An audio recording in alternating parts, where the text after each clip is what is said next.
Promotion and growth is really very important for everybody.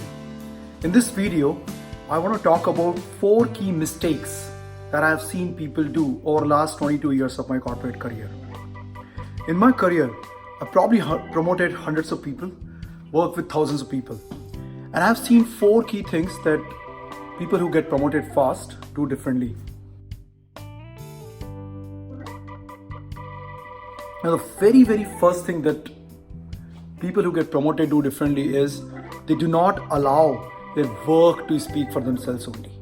What it means is that you could be this phenomenal developer or a tester or whatever industry that you work in. You sit in your small corner and work really very well, yet nobody knows about it. And you really think that your manager will actually get to know about it, your manager will actually talk to you and talk to your customer and get feedback. But in reality, that doesn't happen. I saw a video by Carla Harrison a couple of years back where she was talking about how important it is to have performance currency and relationship currency.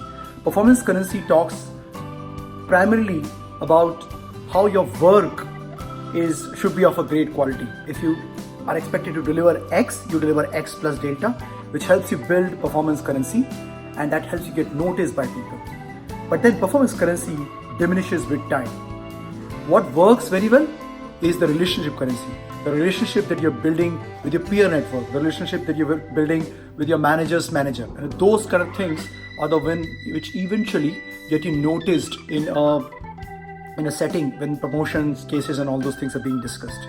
That's the number one problem that people have, that people invest too much time on the performance capital but not on the relationship capital. The second thing that is there, the worst thing is that people compare themselves with others.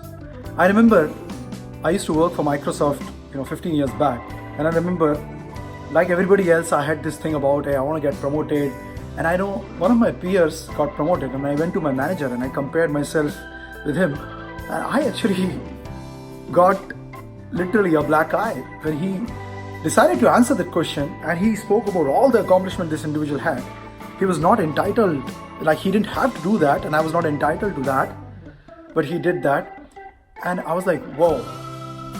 So often we tend to look at a peer from our own eyes, from our own understanding, and think this person is not doing as good as I am doing, and so therefore we start to compare ourselves, and that's the worst thing we can do. Everybody stands in promotion scenario, everybody stands on their own pedestal and on their own standards. The comparison with people is not going to work at all.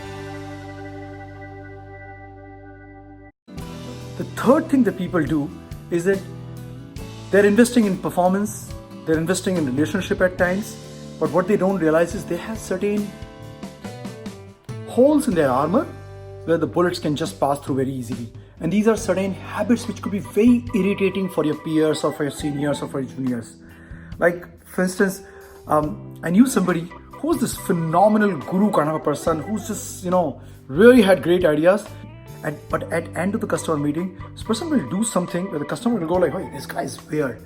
And for a long time, he waited on his same level for about 3 years before he got promoted. So understanding the kinks in the armor is really, really very important. What is it that requirement of a next role is, which today your certain behavior may not be matching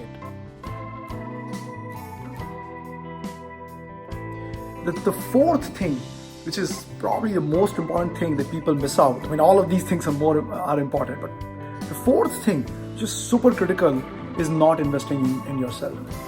Now, you could go back and say that no, look, hey, I do this certification and I'm in knowledge industry, so obviously I have to keep my knowledge updated all the time, and I do that, and that's good, that's fantastic. But all of that is so much external to what you are trying to do that there is a lot of focus on how other people validate it, and that is such a fast moving target that will keep moving forward, and you do need to do that. But something that stays with you within is investing in yourself. If you look at, I ask this question to people who I start mentoring, how much money and time have you invested on yourself?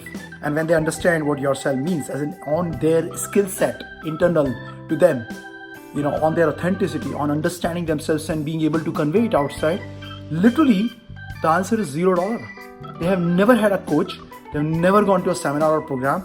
They have actually, people look down at the personal development books and personal development stuff, yet they are stuck in life. So not investing in yourself is one of the worst things you could do.